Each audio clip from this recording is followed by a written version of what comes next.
Olá, muito boa noite, é um prazer estar aqui com você de novo. Esse é o programa Segunda Opinião, vai ao ar normalmente às segundas-feiras às 8 da noite. Nesta segunda, excepcionalmente, está sendo gravado e você vai poder assistir um pouco mais cedo.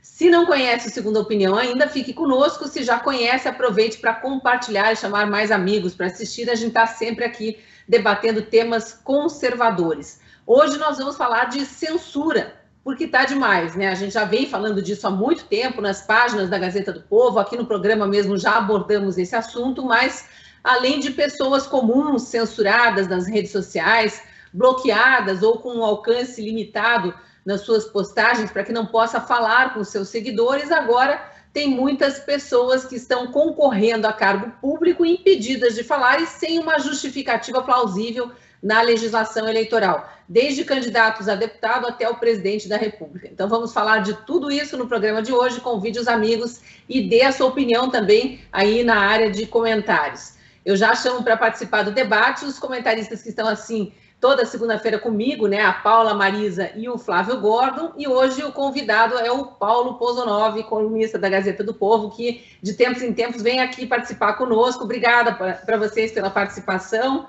Eu vou começar com a Paula dando boa noite, mas já fazendo dando uma primeira opinião aí, Paula, sobre censura. Eu sei que você também já foi vítima, todos nós fomos em algum momento, né? Infelizmente, a gente ri para não chorar, né, Cris? Boa noite, Cris, Paulo, Flávio, boa noite à nossa audiência. Não sei se é boa noite ou boa tarde, estou meio perdida hoje. Boa noite, a gente começa já no escurinho, às 6 da tarde. Boa noite, então, para o pessoal. E sobre censura, a gente viu a escalada disso acontecendo, assim, ao vivo, diante dos nossos olhos. E eu, até em alguns momentos, estive ali também sofrendo uma certa perseguição, né? Tudo começou com aquelas listinhas feitas por jornais em 2019, aí tinha a lista do Gabinete do Ódio, a lista das milícias digitais, e é engraçado que no primeiro momento havia alguns nomes que no decorrer aí da caminhada de 2019 até aqui deixaram de apoiar Bolsonaro e automaticamente no momento em que eles falaram que não apoiavam mais o presidente, o nome deles magicamente saiu da lista. E aí essas reportagens acabaram servindo de base para inquéritos na Suprema Corte e também a famosa CPI das fake news, que foi também uma CPI do circo, né? Com vários memes ali sendo investigados, dossiês de origem duvidosa, e a coisa escalonou num nível que agora os empresários tiveram busca e apreensão. Isso já tinha acontecido com nós, réis mortais, graças a Deus, na minha casa. A polícia não bateu, mas eu estava com medo. Eu estava em várias dessas listinhas que depois viraram os alvos dos inquéritos, né? Na minha casa não bateu, mas bateu na casa, por exemplo, da jornalista Camila Abdo, levaram celulares, laptop do Bernardo Kister, o que aconteceu com o Terça Livre, e agora bateu na porta de gente mais importante, que são os empresários. Afinal de contas, eles têm muito mais dinheiro para contratar bons advogados e mexer com donos de shoppings, donos de grandes empresas, acaba dando, assim, como dizem atualmente, furou a bolha essa história da censura. E agora eu vi, antes de entrar na live, um pedido de 130 e poucos delegados que a PGR investigue o abuso de autoridade de um dos inomináveis supremos, que não convém muita gente ficar citando aqui na live, mas essa foi assim, um breve histórico. E parece que depois que houve essa perseguição aos empresários e também a campanha do Bolsonaro, que não pode usar as imagens do 7 de setembro, não pode usar a imagem que ele deu discurso na Inglaterra, em Nova York, então agora nem mais a live da sua própria casa ele pode transmitir. Né? Então, a única coisa que eu posso pensar nisso tudo é um desespero da esquerda, porque quando se dá voz para o contraditório, aqui nós não pregamos a censura, nós queremos que o esquerdista tenha espaço, que o liberal tenha espaço, que o conservador, e que haja realmente esse confronto de ideias, Porque se a gente fica analisando apenas uma única tese, a gente não tem como ter uma boa avaliação do cenário político. Então é importante, a democracia é barulhenta, a democracia é um confronto de ideias. Quando a gente não tem a tal polarização que tanto se fala, é porque há uma ditadura da narrativa, uma ditadura do pensamento, um governo que obriga todas as pessoas que pensam o contrário a ficarem caladas. E aí tem várias medidas, desde busca e apreensão da PF, desmonetização de canais, que tirou a renda de muitas pessoas, temos pessoas exiladas, e a gente só espera que tudo isso acabe, que volte a se ter liberdade de expressão no Brasil, se não for pedir demais, né, Cris? Está garantida na Constituição, deveria estar sendo defendida por todas as esferas, né, da sociedade e especialmente pelos poderes. Você mencionou aí governo, mas eu sei que você queria se referir especificamente, no caso do Brasil, ao judiciário. A gente vive um ataque à liberdade de expressão por parte do judiciário, até porque, né, Paula, você mencionou o caso, os vários casos de censura ao próprio presidente da República na sua campanha agora pela reeleição, que né, são ordens que partem do judiciário. E nessa primeira live que o presidente fez nesse domingo, já num outro endereço, a gente não sabe qual, mas a gente percebe pelo cenário que ele não está no Palácio Alvorada, onde ele vive, a residência dele, né, porque foi impedido de estar ali. Ele fala justamente que ele é a favor da liberdade de expressão, que ele é a favor de que todos falem. E aí ele cita um caso, Flávio, queria te chamar já para dar uma boa noite, mas comentando esse caso, que é da semana passada, mas que foi de censura extrema, uma censura à imprensa. A TV Piauí foi tirada do ar, o apresentador estava no momento, inclusive, transmitindo ao vivo, e a gente ouve no fundo a voz de Polícia Federal, acabou a transmissão. E aí Piauí, ele se despede. Piauí, Coreia do Norte? É um estado da Coreia do Norte, isso? Exatamente. E aí a explicação é que é o mais bizarro, né, para usar um adjetivo assim, mais ou menos ameno, porque pelo menos o que foi divulgado é que a TV estaria sendo retirada do ar, ou seja, sendo censurada por estar espalhando fake news. A gente volta naquela velha discussão, a Paula citou aí o inquérito, o famigerado inquérito das fake news, a CPMI das fake news, isso já vem de anos, mas isso não é crime no Brasil. Claro, a TV, se estiver falando mentiras, as pessoas que se sentiram atingidas podem pedir direito de resposta e vão ter espaço nessa mesma TV, podem processar os donos da TV, o apresentador, por calúnia, injúria, difamação, ameaça, o que quer que seja, mas a gente defende a democracia, a gente precisa respeitar as leis, a Constituição e continuar exigindo que todo mundo caminhe dentro do que diz a lei, né? Eu queria que você comentasse esse caso específico que extrapolou até mais do que a liberdade de expressão, foi a liberdade de imprensa que foi tolhida e foi atacada. Exato. Boa noite, Cris. Boa noite, Paula. Boa noite, Paulo Pousonoff e a audiência da Gazeta. Realmente, a gente já está chegando num nível em que o Brasil já não se reconhece, né? A gente, como o Paulo sugeriu aí, a gente está entrando numa situação muito similar a estados abertamente totalitários e autoritários, como Coreia do Norte, Cuba, Nicarágua, né? A gente tem visto essa escalada aqui nos nossos vizinhos. Na Venezuela, já vem de um tempo, Cuba, a ditadura cubana sempre praticou esse tipo de censura e de ação policialesca, né? E agora a gente está vendo essa escalada aqui no Brasil, muito preocupante, né? Eu fico muito à vontade para falar essas coisas, porque eu venho denunciando isso já há muitos anos.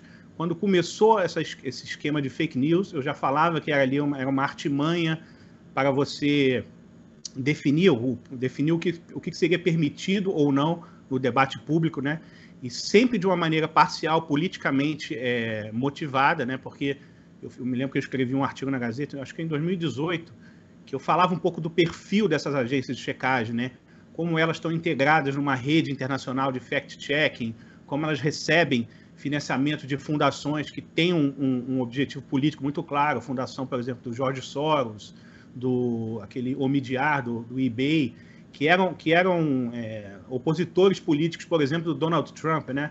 E, enquanto isso, a imprensa brasileira tratava essas agências como se fossem simplesmente agências neutras, que checavam discursos públicos, quando a gente sabe que não é uma checagem imparcial, é uma checagem que, muitas vezes, ela busca permitir que certos valores e certas opiniões de esquerdas sejam vinculadas, enquanto censura as opiniões de direita, né?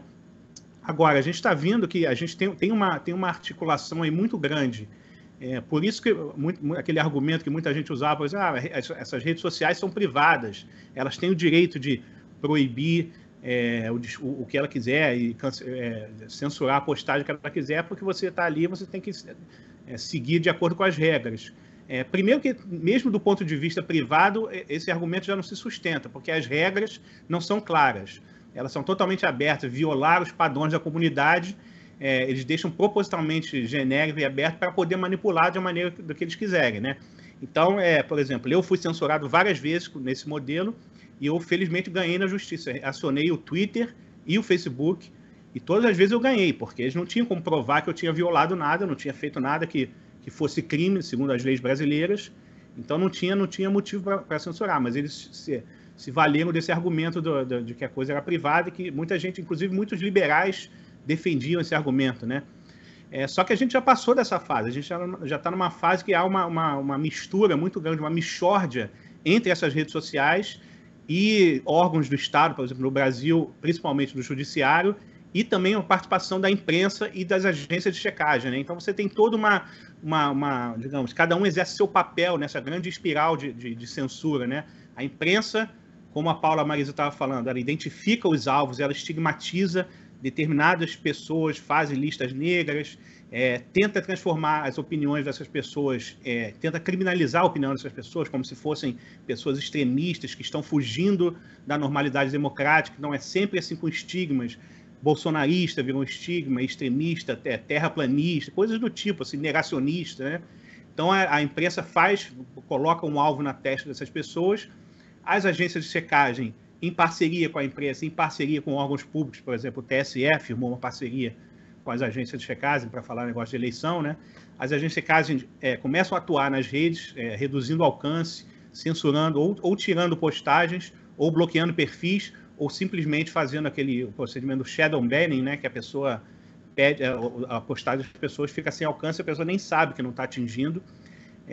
Então tem essa articulação, que é uma articulação muito perigosa, e a gente está vendo esse negócio escalar cada vez mais e saindo da censura puramente virtual para a censura física, né? Autoritária, como a gente tem visto, essas buscas e apreensões, sempre apenas num espectro político, num lado do espectro político brasileiro, que é o pessoal conservador e de direita, e agora, nesse caso da TV Piauí, que é um caso tipicamente de ditadura, né?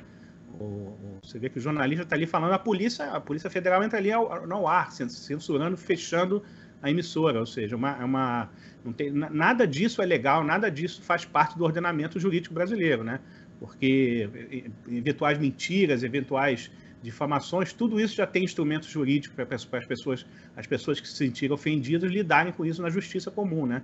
Essa coisa de fechar a emissora, de censurar previamente, isso aí é típico de regimes totalitários e ditadores. Então, o Brasil, hoje, a gente não pode dizer mais que a gente vive numa normalidade democrática. A gente já passou dessa fase há muito tempo. Eu pedi até para o nosso técnico jogar no ar aí o título da matéria da reportagem, da matéria da TV aqui, da Gazeta do Povo, quando anunciou que a TV tinha sido tirada do ar, essa TV Piauí. Mas é só uma reportagem. Vou colocar uma outra aqui para o Paulo comentar, Paulo, que não tem nada a ver com censura à imprensa, mas censura a pessoas comuns que vinham se manifestando, nesse caso, politicamente, e foi uma ordem da ministra Carmen Lúcia, do STF. O Lucas pode jogar a reportagem para nós aí. A Carmen Lúcia mandou remover outdoors de apoio a Bolsonaro no Distrito Federal. Esse foi apenas um caso, porque eu acho que vocês e a nossa audiência já viram outros acontecer aí ao longo da campanha, pessoas que bancaram o outdoor, algumas colocaram no seu próprio terreno. Isso não é contra a legislação eleitoral. No início da campanha já tinha tido aquele caso no Rio Grande do Sul, que um juiz de primeira instância mandou retirar uma faixa de um prédio ou fachada de uma loja também, pessoas prestando apoio ao presidente Bolsonaro, é sempre ao presidente Bolsonaro, enquanto que a gente vê o mesmo acontecer a outros candidatos e nada... né, a expressão continua livre para os outros candidatos. Então, é bastante preocupante, né, Paulo? Assim, boa noite, Cris, boa noite, Paula, boa noite, Flávio. Bem, a ministra Carmen Lúcia, eu ando acompanhando o trabalho dela assim com alguma proximidade, né? Assim, tenho lido bastante e vendo as decisões dela ali no TSE, e é completamente absurdo, né? Porque fica muito claro o viés, não tem nenhuma vontade até de dissimular uma imparcialidade ou coisa parecida. Isso é até o lado bom, né? Mas é tudo muito às claras. Ministra Carmen Lúcia, que é a famosa autora daquela frase, né, lá aquele pronunciamento no Supremo, quando ela liberou biografias, havia biografias censuradas, ela falou assim, cala a boca, já morreu. É um argumento extremamente infantil, mas naquela hora ali e tal, até a gente acabou aplaudindo, porque a gente está vendo ruir uma forma de censura no Brasil. Quem diria, né, que alguns anos mais tarde a gente veria a mesma ministra perpetrando aí o que pode sim ser interpretado como uma censura. Mas eu estava aqui também escutando o Cris, a Paula e o Flávio falarem, e eu estava me sentindo mal, sabe por quê? Porque eu nunca fui censurado, Cris.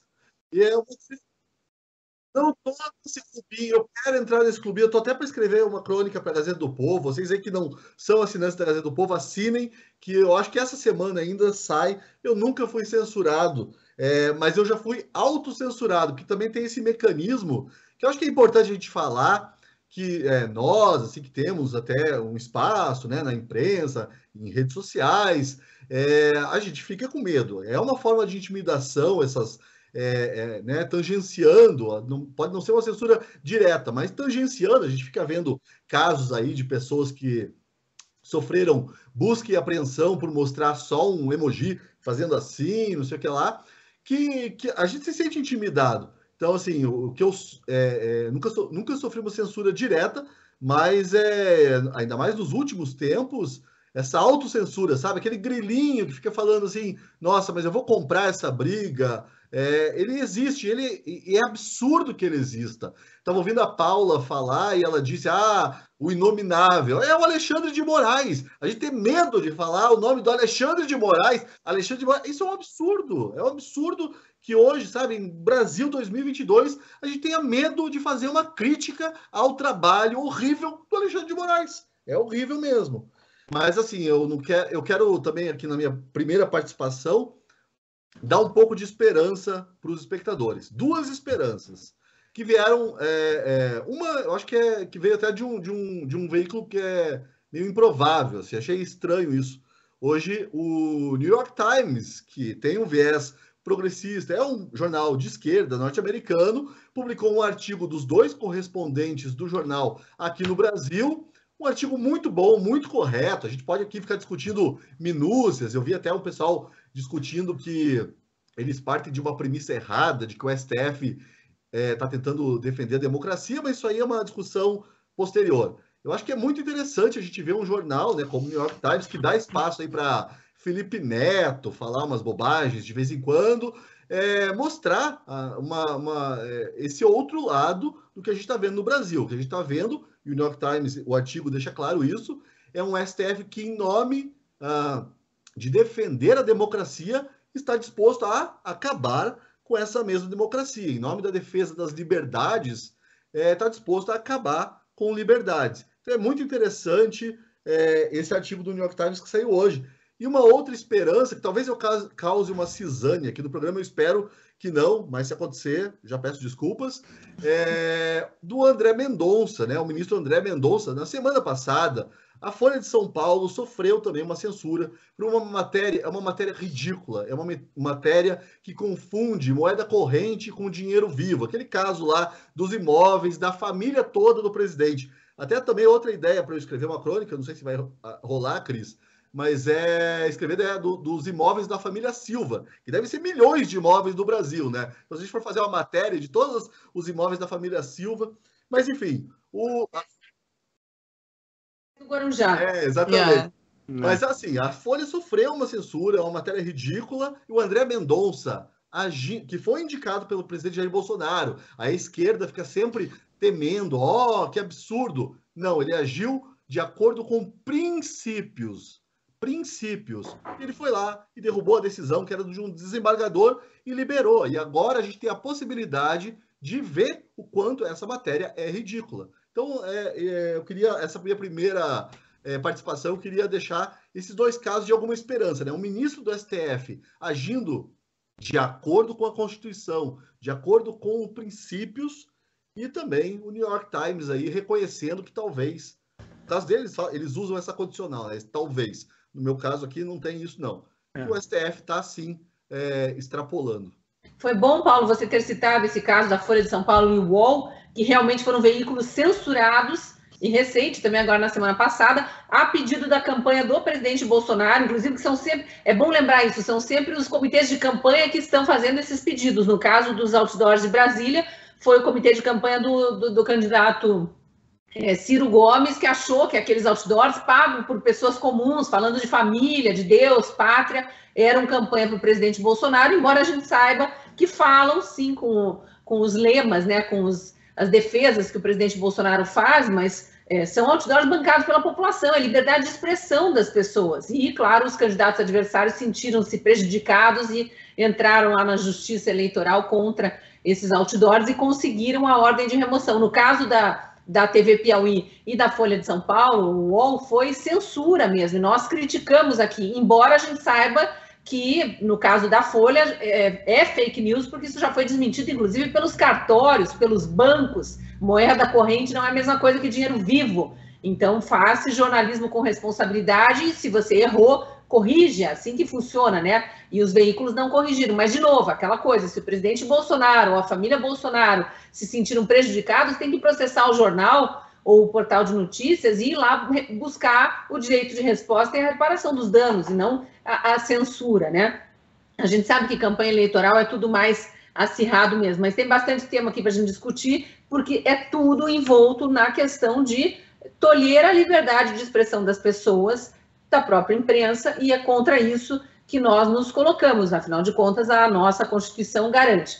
Antes da gente seguir nosso bate-papo, até para a gente pensar, que aumentar um pouco a reflexão e pensar como fica a sociedade quando ela começa a ser calada de forma reiterada, como a gente tem visto, eu queria convidar, reforçar o convite que o Paulo fez aí para quem está nos assistindo e eventualmente ainda não seja assinante da Gazeta do Povo, que nós temos uma excelente notícia para você nessa semana decisiva. Você vai poder acompanhar tudo sobre as eleições sem barreiras no site da Gazeta do Povo, com análises do melhor time de colunistas do Brasil e jornalistas também, em todo o território nacional.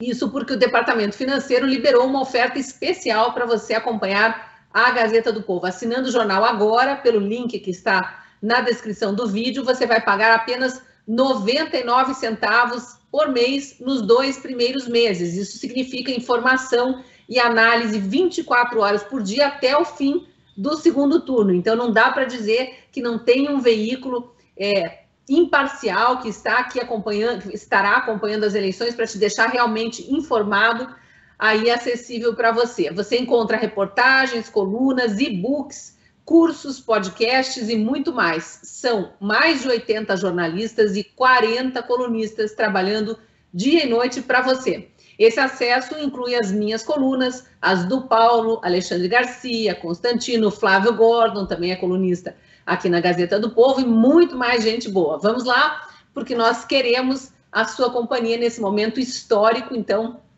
acesse o link aí da descrição do vídeo e, claro, será super bem-vindo à comunidade de assinantes da Gazeta do Povo. Paula, você chegou a mencionar aí na tua primeira análise a questão da censura que a gente já vem experimentando, né, nas redes sociais, por conta também do que o Flávio mencionou aí, agências de checagem que resolvem taxar a opinião de certo ou errado, e aí denunciam em massa, né? Tem as milícias digitais que denunciam em massa, sempre com muita força, pelo menos, ou com muito mais força, para o lado conservador, como se o lado conservador fosse realmente um poço de mentiras e o outro lado só fala verdades bonitinhas. Opinião é opinião, a gente respeita, e aquilo, de novo, reforço, pode contestar na justiça se sentir prejudicado. Mas aí eu queria ir um pouco mais a fundo e entrar no que o Paulo citou, que é a questão da autocensura. Ele, inclusive, apontou a tua primeira fala ali, que você não nominou o inominável.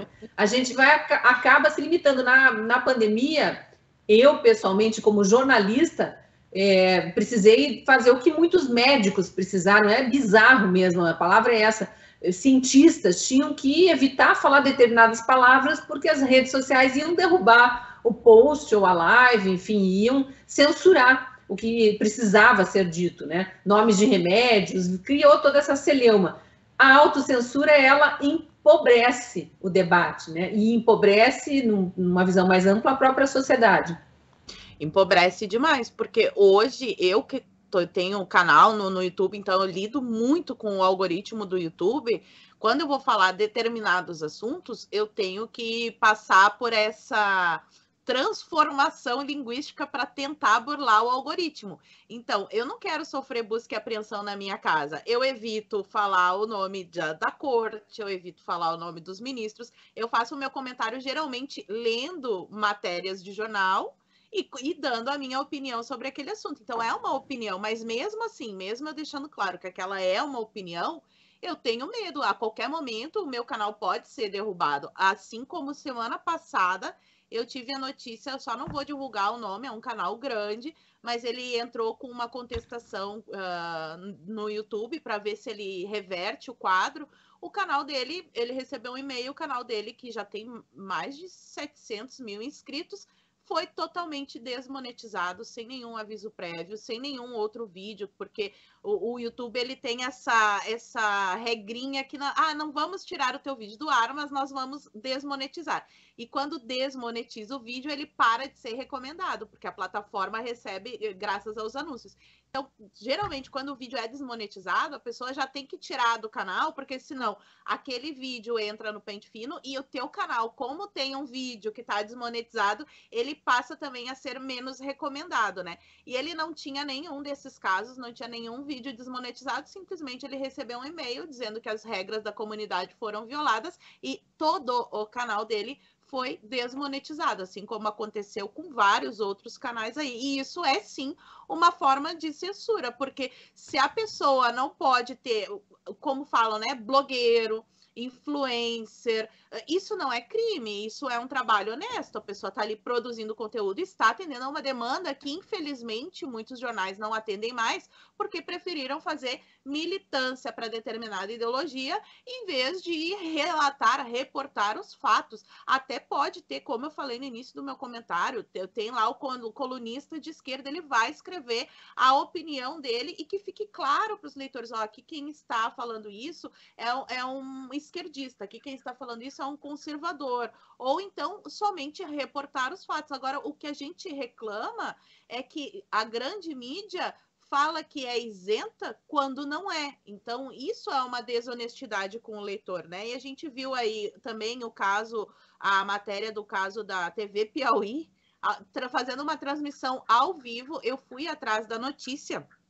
Eles estão alegando que a TV Piauí teria divulgado um recebimento de 380 mil reais por parte de um candidato X, não vou falar o nome aqui também, e por conta disso, esquerdista, né, de uma legenda bem esquerdista, bem vermelha, esse candidato entrou com pedido para tirar todo o conteúdo, e inclusive a TV Piauí do ar. Se fosse somente a matéria, que parece que não tem laço, na verdade, eu não tive como confirmar as informações, mas se fosse só uma matéria, já seria coisa de país ditatorial, né? São cenas que a gente vê naquelas ditaduras, a pessoa fazendo uma live e a polícia invadindo a casa e mandando encerrar a transmissão. Mas não, até os conteúdos anteriores impediu a TV de transmitir. Outro caso muito emblemático que também aconteceu recentemente, eu quero trazer para o debate, é o caso da CNN na Nicarágua. O governo da Nicarágua censurou, fechou o sinal da CNN. E, gente, todo mundo sabe que a CNN não tem lá um viés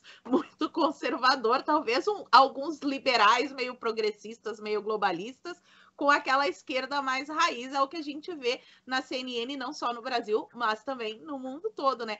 E aí a CNN é fechada na Nicarágua, um governo que, quando o ditador Daniel Ortega assumiu, ele assumiu numa eleição em que mandou prender os seus oponentes, então tinha a opção de votar nele ou votar nele, porque os outros coleguinhas que iam competir estavam atrás das grades. Então, esse foi o tipo de eleição na Nicarágua. O governo assume, a gente está vendo aí notícias de perseguição a igrejas, né, a padres, a freiras. Gente, perseguição a freirinhas, senhorinhas, freirinhas. O que de antidemocrático, o que de desinformação tão grande padres e freiras podem propagar? Eu não vou entrar aqui no contexto de desinformação da CNN, mas assim, eu sou a favor de que a CNN fale as bobagens que ela fala, porque isso dá um conteúdo de qualidade para a gente produzir o comentário depois aqui na internet. Eu quero que liberem o microfone do Lula, da Janja, da Dilma, porque isso é um material de memes infinito, e é isso que eles não gostam. É justamente essa ironia da direita, é exaltar o que eles mesmos falaram, tanto que o Alckmin estava querendo proibir o uso dos seus vídeos antigos. Eles não eram falsos, não foram produzidos na Deep Web, eram vídeos que mostram, são vídeos que mostram a opinião dessas pessoas há pouquíssimo tempo atrás. E cabe, sim, nessa época de eleição, resgatar o passado para que o eleitor, que tanto dizem aí que tinha memória curta antes da internet, ele tinha memória curta, mas agora nós temos os vídeos do passado para refrescar essa memória. Às vezes, me parece, é que eu estou sendo bem irônica, que a justiça quer que o brasileiro continue tendo memória curta para que o sistema se perpetue. Será que é por isso mesmo? E assim, uma rede de televisão mainstream, gente, eu tô falando aqui de CNN. Esse ditador da Nicarágua é apoiado por um candidato que está concorrendo à eleição, que comemorou a vitória, entre aspas, né, nessas circunstâncias que eu falei para vocês, deste ditador. A Nicarágua hoje vive uma ditadura socialista, que é o modelo que toda a América Latina aí, que se diz progressista, ou do Foro de São Paulo, essa galerinha da esquerda, é este o modelo da Nicarágua, da Argentina, da Venezuela, é este o modelo que eles querem implementar aqui no Brasil. Tanto que o candidato aí, não vou citar nomes, né, mas o candidato que representa esses ideais não publicou o seu plano de governo para não causar polêmica. O que um plano de governo causaria polêmica? É porque ele vai contra o que a maioria da população, o que numa democracia seria o justo, né? O que a maioria da população deseja. E a CNN não está fazendo um escândalo por causa disso, porque isso é um escândalo. Isso teria que ter editorial da CNN passando a cada entrada dos programas, assim como há pouco tempo atrás a Jovem Pan fez com o editorial do Augusto Nunes, falando sobre a perseguição que a Folha fez à Jovem Pan, a CNN teria que fazer o mesmo, porque isso é muito grave. Será que eles acham que a censura vai ser apenas aos conservadores? Será que eles não estudaram a história do movimento revolucionário? Lenin, quando assumiu na União Soviética, uma das primeiras coisas que ele fez foi baixar um decreto para regular as mídias. Então, o Lula já falou isso várias vezes. Então, a intenção da esquerda é sempre essa. Agora, resta saber se o povo vai suportar isso e a gente vai virar uma ditadura ou se a gente vai virar o jogo, Cris. Diga lá, Paulo. Não, eu só quero perguntar para a Paula o que o Alckmin falava, porque eu não lembro também. Não lembro. Tá desmemoriado? Tá desmemoriado, ele falou que o Lula queria vencer a eleição para voltar à cena do crime, né? Isso que ele diz. Alckmin, é o Alckmin. Entre outras coisas, né? Entre outras coisas. Marina também tem vários vídeos sensacionais. O Alckmin praticou o auto-stalinismo, né? Ele apagou ele mesmo da foto, um negócio curiosíssimo. E o PT chamava o Alckmin de nazista, né? A gente não pode esquecer disso também. E isso é gravíssimo também, né? Quando a autocensura não é mais você se policiar para não dizer o que os poderosos podem usar contra você, mas você apagar o que você dizia no passado. Escrever a história, né? Em vez de você explicar para a sua audiência, exatamente, você explicar para a sua audiência, mudei de opinião por causa disso, daquilo. Estão usando imagem antiga minha, onde eu dizia, naquela época acontecia isso, aquilo. Ele parece que por medo de explicar o que pensam hoje, ou talvez porque não tenham muita coerência na fala hoje, querem apagar o próprio passado, né, Flávio? Isso é perigoso também, porque o povo sem memória, como disse a Paula aí, ele corre o risco de cair, de cometer os mesmos erros do passado. Claro, a gente viu até há um pouco tempo atrás, eu não me lembro qual foi a revista, eu não vou realmente, não sei, mas uma dessas revistas grandes aqui do Brasil, que apagou registros antigos, matérias antigas, onde ela criticava, por exemplo, vacinas, né? Então ela apagou para justamente... Teve o caso da Exame também, que mudou o título, porque gerou polêmica, porque o presidente divulgou, o presidente estava sendo processado, aí faz de conta que eu não disse isso publicamente. Seja, não, adulterando o próprio passado, né? Isso é uma coisa típica de uma mentalidade totalitária, né? Você não quer que a história possa ser retraçada. E o que eu fico muito curioso com essa história dos fake news, né, dessa acusação de fake news, é que agora eles não precisam em nenhum momento provar que você fez fake news, né? Eles simplesmente lançam o estigma e dá aquilo como de barato. Não, fulano de tal, conhecido replicador de fake news, teve a sua conta bloqueada, não sei o que. Então, ou seja, eles legitimam o negócio e não te dá o direito de responder se é fake news ou não. Prove, então, que é fake news aqui. Minha opinião está aqui. Minha opinião é baseada nisso aqui. Vamos discutir isso, né? Vamos para o debate. É o mesmo caso da desmonetização dos canais, né? Que no caso, a Paula citou aqui, mas é importante a gente trazer a informação para relembrar também, foi uma ordem do TSE. Naquele caso, não foi o YouTube que decidiu por conta própria, porque o YouTube tem esses mecanismos de recebe muita denúncia, né? As milícias digitais que dizem que é um lado que fomenta, mas a gente sabe que o outro lado é bem ativo nisso, fazem um ataque em massa denunciando determinado vídeo e o YouTube derruba e o produtor do conteúdo tem que entrar com uma reclamação para conseguir ter de volta seu conteúdo. Mas dessa vez teve desmonetização de vários canais por ordem da Justiça Eleitoral, e eu vou lembrar porque tinha comentaristas meus do outro programa, do Hora do Strike, vou citar especificamente os casos da Bárbara, do canal Te Atualizei, e do Gustavo Gayer, que são youtubers conhecidos da nossa audiência, inclusive, até hoje não sabem por que foram desmonetizados. Qual vídeo ou qual opinião emitida por eles em qual vídeo que foi, de alguma forma, que infringiu alguma lei, que lei é essa, né? Ou alguma regra do YouTube, nada. Então, assim como no caso dos processados no inquérito das fake news, que os advogados não têm acesso aos autos, que é uma outra aberração, nesse caso da desmonetização é realmente ataque à liberdade de expressão, sem que nem porquê. Bem o que você está trazendo aqui, Flávio.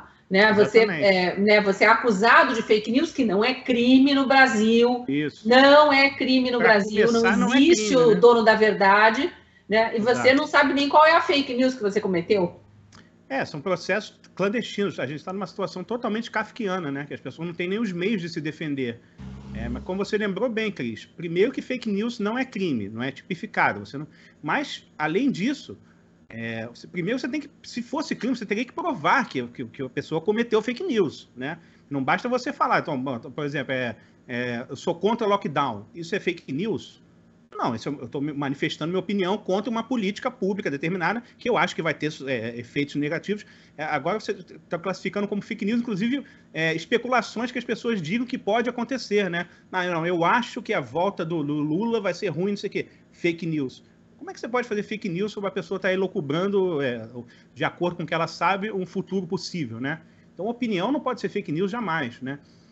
Mas tudo que a gente está vivendo tem fundamentos muito, muito fortes, assim, numa ideia muito arrogante, totalitária, que é justamente essa manipulação da ciência, né? Que não tem nada a ver com ciência, porque a ciência, por definição, ela exige a dialética, né? A tese, a antítese, uma síntese, depois essa síntese vira uma nova tese, e antítese, isso aí é definição de ciência, né? E o que essas pessoas, esses ideólogos da ciência fazem, justamente que não é ciência, é cientificismo, né? Você usar a ciência para você encerrar a discussão, para você usar a autoridade da ciência para você impor a sua visão de mundo e dar um cala-boca em todos os outros, né? É uma coisa típica de regimes totalitários, sempre utilizaram a ciência dessa maneira, né? Desde o iluminismo, desde a Revolução Francesa, passando pelas ditaduras comunistas, passando pelo nazismo, que utilizava a ciência biológica deturpada dessa maneira também, né? E que você tem isso fundamentalmente uma ideia de que você substitui a política, que exige que essa arte da negociação constante, do dissenso, do compromisso, né? Você cede um pouco, eu cedo daqui, e a gente tenta achar um meio termo, é a substituição dessa natureza essencialmente dialética da política pelo uso da ciência como encerrando a discussão. Então, por exemplo, a gente tem um exemplo paradigmático disso no Supremo Tribunal Federal, é o Luiz Roberto Barroso, né? Que ele se diz o porta-voz dessa ciência, ele inclusive é um iluminista assumido, né? E ele fala que, por exemplo, vou avançar a história, né? O que é isso, né? Olha a pretensão de um sujeito que acha que vai avançar, que vai avançar a história, o papel dele é avançar a história. Primeiro, todos nós somos seres históricos, né? Então, para você querer avançar a história, você tem que ter a condição de você ver a história como totalidade. Nós não temos condições, nós estamos na história. Nossa história pode acabar amanhã, de qualquer um de nós aqui, né? Então, para o sujeito que tem a pretensão de avançar a história, porque ele já chegou na linha de chegada, ou seja, é aquilo que o filósofo Eric Wegener chamava a imanentização do juízo final, né? A ideia de que você traz o juízo final aqui para o tempo histórico. Você é um porta-voz do juízo final, você sendo um tempo histórico, porque o juízo final, tradicionalmente judaico-cristão, o que é? Você vai sair, a história vai terminar e você vai contemplar ela na totalidade, mas no plano da eternidade, né? Você já não vai estar mais na história. Aí inclusive a sua biografia dentro dessa história total vai ser avaliada, né? E o que esses caras querem falar, não, eles querem trazer o juízo final para dentro da história, e eles sendo porta-voz disso, né? Isso é equivalente, mais ou menos, a um personagem querer sair do livro e falar, não, eu sei qual é o final do livro. Não, o autor pode matar você na página seguinte, né? Então, a arrogância de o cara achar que está dentro do livro de história e ele querer sair do livro e poder ver o livro, contemplar a obra como um todo, é uma coisa tipicamente milenarista, assim, gnóstica, que já vem de muitos anos, e o iluminismo representa muito isso. O iluminismo, todas as filosofias marxistas da história, toda a ideologia totalitária, no fundo, é isso, né? É um milenarismo político, né? Justamente porque há aquela pretensão de você... aquela pretensão bíblica, né, da serpente, a tentação da serpente, né? Vocês serão como deuses, vocês poderão conhecer o segredo do bem e do mal, vocês poderão contemplar a história na totalidade, né?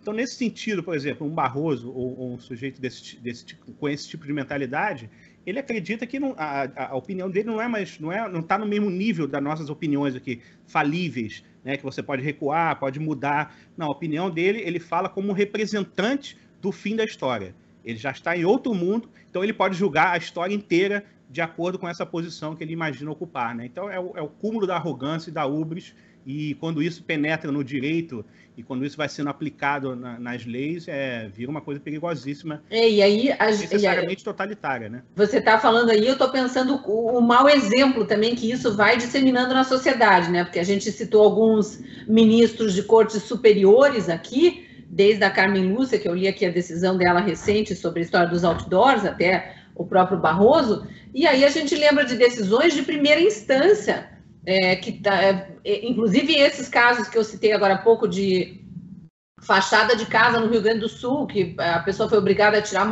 uma faixa, um cartaz que ela tinha colocado lá na janela e tal, é juiz de primeira instância, mas já se arrogando essa posição de eu sou o dono da verdade, você não... A minha opinião vale, a sua não, e pouco se importando com leis, porque nada disso tem embasamento legal, né? Durante a pandemia, a gente viu muito isso, né? Qualquer prefeitinho de interior, qualquer síndico de prédio se arvorou o papel de porta-voz da ciência, né? Exato. Não sabe nem diferenciar um tubo de ensaio de um galheteiro, mas o cara já era o porta-voz da ciência. É uma coisa impressionante. E aí, Paulo, eu queria puxar um comentário teu aqui sobre também a censura que vem sobre alas do judiciário, juízes e promotores de justiça ou procuradores da República que ousam questionar todas essas barbaridades que nós estamos aqui questionando, porque existem alguns poucos que tentam furar essa bolha o Estado, né, esses representantes do Estado estão nos defendendo de mentiras, de fake news, seja o nome que queiram dar, e por isso que estão determinando, vamos ficar caladinhos, vamos aplaudir, pior, né, do que ficar caladinhos é aplaudir a censura contra outras pessoas, que essas pessoas são do mal, as negacionistas, e vem lá todo aquele monte de adjetivo.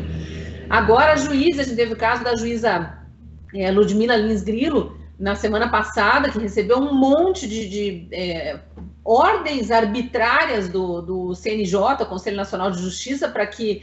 Ordens arbitrárias não foi para retirar conteúdo do ar, não, ela está sendo investigada por causa de comentários que ela fez em redes sociais, ou mero compartilhamento, por exemplo, o caso da página do Alan dos Santos, ela compartilhou, Alan dos Santos está nesse site, e agora ela está, e um ano depois, um timing muito estranho também, agora ela está sendo investigada internamente, querem calar a juíza, e isso está acontecendo também no Ministério Público, porque eu tenho recebido denúncia de procuradores da República e promotores de justiça em determinados estados que o Conselho Nacional do Ministério Público, seccional Estado X ou Y, está determinando isso ou aquilo, ou seja, está dizendo, vocês estão censurados, parem de falar em suas redes sociais ou vão sofrer processo interno. É censura pesada vindo também, é o mau exemplo que vem de cima, né?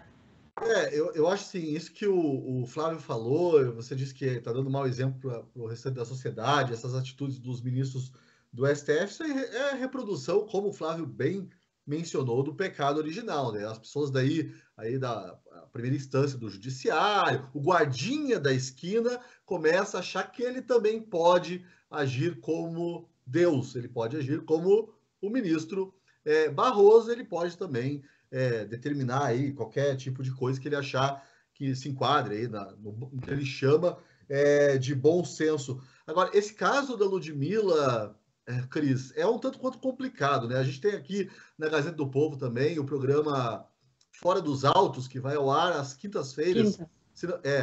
E a gente tem 2 procuradores, né? E me parece que esse pessoal tem que fazer uma escolha também quando escolhe essa carreira. Ela tem certas limitações.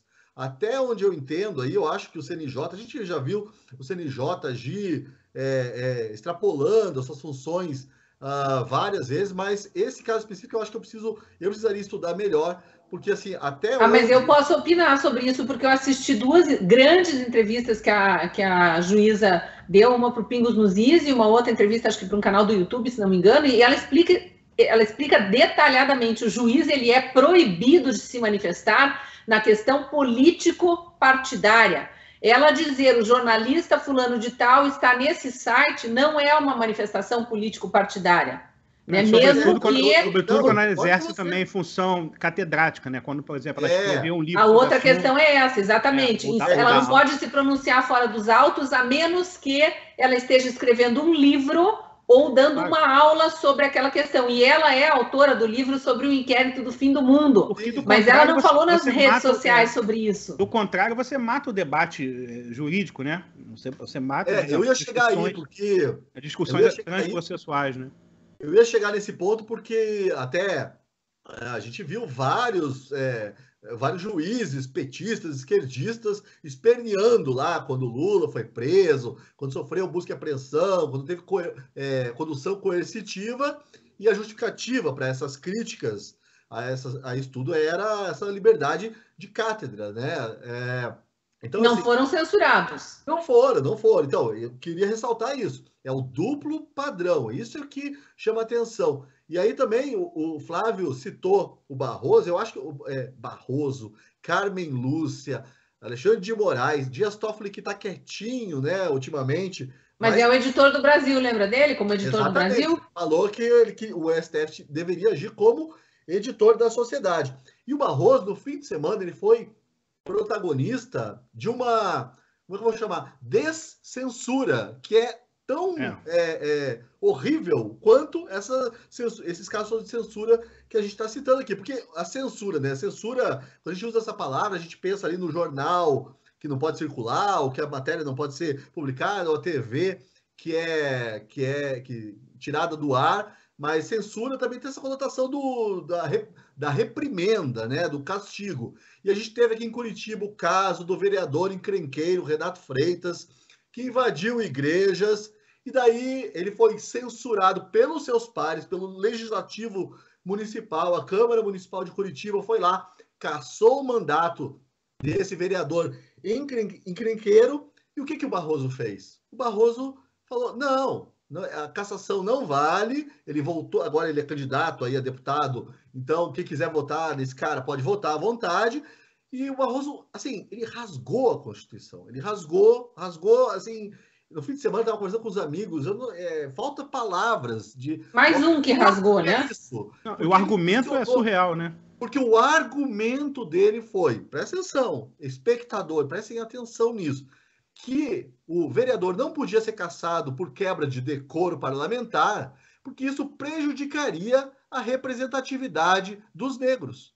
Assim, ele está criando cidadãos de classes diferentes, entendeu?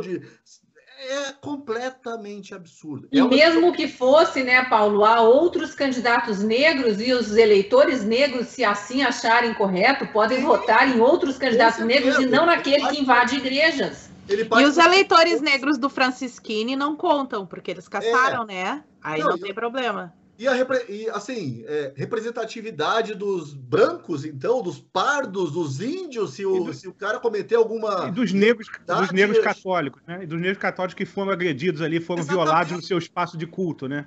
Então, assim, Barroso realmente... a gente tá num limite... O Flávio falou sobre essa cientocracia, né? A gente tem uma matéria da Gazeta do Povo também, Flávio. Não sei se você teve oportunidade, recentemente, o Barroso ele usa muito da ciência, da chamada ciência, aquele espírito positivista, né, de que a ciência é capaz de dar resposta para todos os dilemas humanos também, ele usa muito. Então, olha só, Flávio, a gente está misturando a juristocracia com a cientocracia. A gente está vendo um monstro nascer no Brasil e o que a gente faz? Exato. Pessoal, rodadinha final aqui para a gente tentar terminar o programa com algum alento para o nosso espectador. No que vocês acham que pode dar isso, se é que pode dar em algo positivo? Porque o fato é que, por enquanto, ainda estamos aqui debatendo. Claro, alguns canais vão sendo desmonetizados, algumas pessoas vão sendo censuradas. Eu, no Twitter, por exemplo, estou em shadow ban há meses. E por que eu sei disso? Porque eu continuo com uma base de seguidores mais ou menos a mesma, ela não avança. Ela avança muito pouco, ao contrário do que acontecia antes, mas o número de curtidas e de comentários das minhas postagens, que seguem a mesma linha de sempre, é muito menor do que antes. E sempre tem gente comentando que não recebo mais suas publicações, eu só vi esse post aqui porque não sei quem compartilhou, o que está acontecendo? E eu sei por quê, porque eu tenho uma thread fixada, que é uma homenagem às vítimas dos imunizantes, né, Paula? Não vamos falar o nome proibido? Melhor as não. Vítimas dos imunizantes, e é um questionamento meu, porque eu vinha sendo difamada por um checador, que disse que a minha opinião era fake news, porque a minha opinião era, na verdade não era uma opinião, era um jornalismo mesmo, era um pedido para que a Anvisa investigasse aqueles casos todos que estavam chegando para mim. Agora, se eu deixo de fazer, se eu faço jornalismo raiz, de ouvir as vítimas, trazer o caso e procurar um órgão competente e exigir que ele dê resposta, e ele não dá e eu critico, aí eu sou fake news, recebo difamação, coloco aquela minha indignação na rede social fixada lá na minha thread, e aí eu sou alvo de shadow ban, ou seja, estão tentando me calar, porque se eu já tentei falar isso aqui e continuei, não ousei apagar a minha postagem, então eu tenho que seguir censurada, mas que alento que a gente pode trazer? Você não confunde jornalismo com lobby, fazer lobby de vacina, né? Então, que alento. Meu recado para o nosso espectador seria: não se cale. A gente não pode se render, nós vamos continuar falando. Não pode nessa rede, vamos para outra. Eu estou no Getter, tudo que eu publico no Twitter eu jogo no Getter. E tento interagir com os meus seguidores das duas redes ao mesmo tempo. Estou crescendo bastante no Getter e estou parada no Twitter. A hora que eu tiver mais gente no Getter, eu saio do Twitter. A gente vai fazendo essas manobras para conseguir continuar se comunicando. Paula, alguma ideia? Algum alento? Tem que rebolar, né? Já dizia o velho ditado, tem que rebolar. Bom, sobre a censura, eu acredito que a melhor arma do momento está sendo dar corda para esse pessoal se enforcar. Vou pegar de novo como exemplo o emblemático caso dos empresários que têm muito dinheiro para pagar bons advogados, que colocou o nosso querido amigo Xande no New York Times. O New York Times está dizendo, não, mas o que é que está acontecendo? Porque a gente tem um percentual de pessoas que são militantes esquerdistas, mas a gente tem aquele pessoal que não é nenhuma coisa, nem outra. Esse pessoal aí, é esse pessoal que tem que começar a se dar conta, e eu tô vendo um movimento de que eles estão se dando conta porque a coisa está pegando pro lado deles, né? O Monark, eu vi jornalista do Metrópolis, o Glenn Greenwald. Eu já vi algumas coisas no Estadão, já há bastante tempo, Folha. Então, assim, eu acredito que a gente está no rumo certo. Essa confusão toda é porque o sistema não está mais naquela vida boa de antes. Então vai ter barulho, vai ter esperneio, mas, já dizia o nosso querido mestre Olavo, sabe quando nós vamos parar? Nunca. É isso, Cris. Flávio, o que você acrescentaria aí?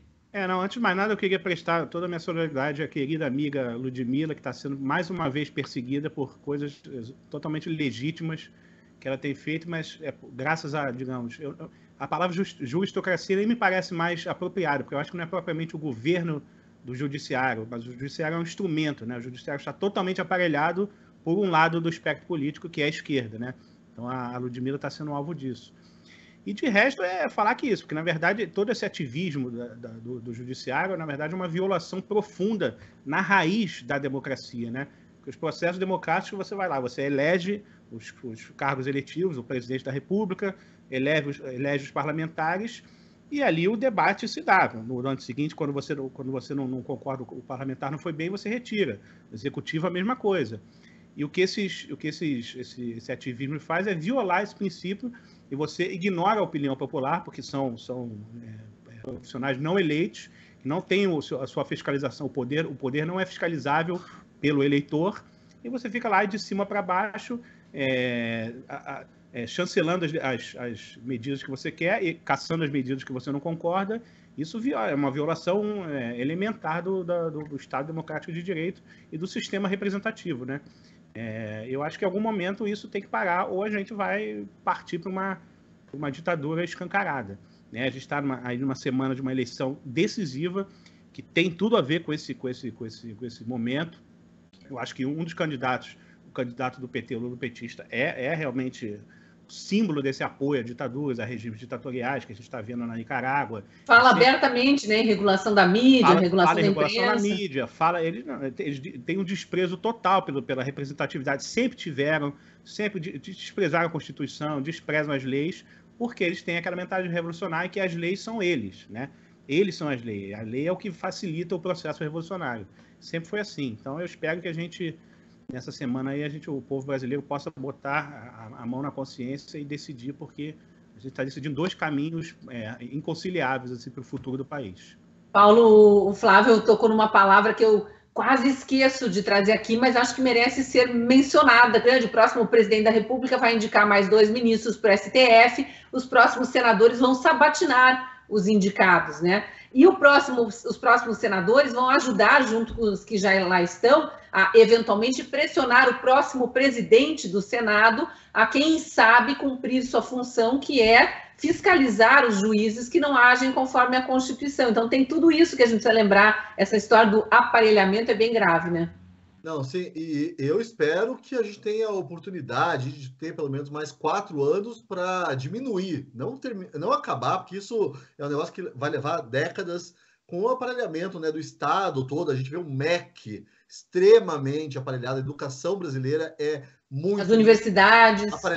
E a gente tem que falar, né, Cris, da nossa querida imprensa, né, da qual a gente faz parte, que também é muito aparelhada. Nesses casos aí de censura que a gente mencionou aqui, eu até citei esse caso da Folha de São Paulo, a Folha de São Paulo que silencia quando a censura, quando há casos muito claros de censura a veículos aí de direita, ou pode chamar de conservadores, ou veículos que nem são conservadores, mas são críticos ao STF. Não teve o caso da Cruzoé, há alguns anos, né, que foi censurada ali na cara dura também. Foi ali que começou o inquérito das fake news. Começou ali que foi o ovo da serpente. Vale lembrar, né, a capa era o amigo do meu pai, falava de uma delação premiada da Odebrecht ali, e foi isso que foi censurado. Exatamente, mencionava Dias Toffoli. E o meu alento aqui para você, espectador, foi o que eu comentei na minha primeira intervenção, né? A gente tem um ministro, é um ministro que eu critico bastante, sabe? Eu não gostei da sabatina do André Mendonça, eu acho que ele cedeu demais, eu acho que ele tinha quase vergonha de se dizer cristão, porque ele queria muito aquela vaga do STF, eu não gostei muito disso.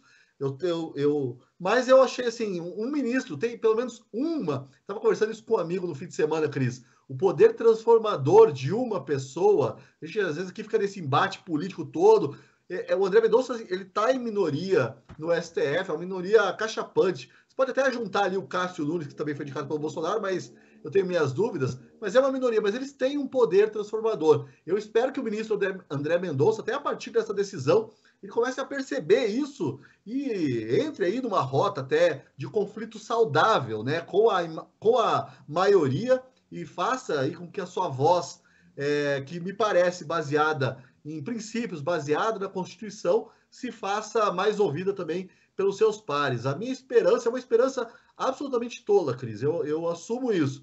mas é que a reação acabe vindo também da instituição STF, porque assim, ninguém faz mais mal ao STF hoje em dia, à instituição, ao judiciário brasileiro, do que os ministros do STF. Exatamente. Quem sabe um raio, né? Eu escrevi um texto aí citando lá a história bíblica, né? Esse Paulo caindo do cavalo. Imagine se Alexandre de Moraes, ou a Carmen Lúcia, Barroso. Que tal Barroso? Cai do cavalo um pouco. Quem sabe dá essa esperança para o povo brasileiro. Ou talvez não precisa nem cair do cavalo, só descer do salto alto já ajuda bastante, sabe? Descer da Torre de Marfim, né? Exatamente. E lembrando, né, que os próximos deputados, os próximos senadores podem também votar leis para mudar a forma de indicação de reitores de universidade, que são os responsáveis pelo aparelhamento das universidades. Tem muita coisa aí que pode mudar no Brasil e garantir a liberdade de expressão também nos ambientes aparelhados, para que a gente possa ver um vento entrando, ambientes arejados a partir de agora. Não, Cris, podem abrir processo de impeachment contra ministros do STF, legitimamente. Isso é democracia, isso é respeito às instituições, sim. Exatamente. Lembrando que os parlamentares, em todos os níveis, são responsáveis não só por aprovar leis, mas por fiscalizar o executivo e o judiciário, e é isso que não está sendo feito em nível federal. Nós vamos reforçar aqui o que dissemos no começo do programa, que liberamos uma oferta especial com preço simbólico para você ler todos os conteúdos da Gazeta do Povo sem barreiras até o fim das eleições. Olha que entre esses conteúdos estão as minhas colunas, as do Paulo Pousonoff, as do Flávio Gordon, que são colunistas aqui da Gazeta do Povo, junto com vários outros, Guzzo, Alexandre Garcia, Lacombe, Fiuza, Constantino, a procuradora Tameia Danelon, o André Oliano, que também é procurador, os dois participam do programa Fora dos Autos, junto com a advogada Fabiana Barroso. Muita gente boa escrevendo aqui para a Gazeta, gravando vídeos, podcasts, o conteúdo fica todo liberado para os assinantes ao preço de apenas 99 centavos por mês durante 2 meses, até o fim das eleições. E claro, depois, quando o valor subir, se você não tiver gostado do conteúdo, pode cancelar a assinatura, mas a gente sabe que você vai gostar e vai entender a diferença que é ser informado por jornalismo realmente raiz. E aí, para aproveitar, você só precisa acessar o link na descrição desse vídeo, cancelando a assinatura, como eu disse, a qualquer momento, mas a gente torce para que você goste, continue conosco e também que volte ao Segunda Opinião. Na próxima segunda, a gente estará ao vivo às 8 da noite, como de costume, espero que com ótimas notícias e para debater temas conservadores, como sempre, aqui para vocês. Pessoal, obrigada, boa semana a todos, votem direitinho. Obrigada, tchau, tchau. Tchau, tchau. Tchau, gente.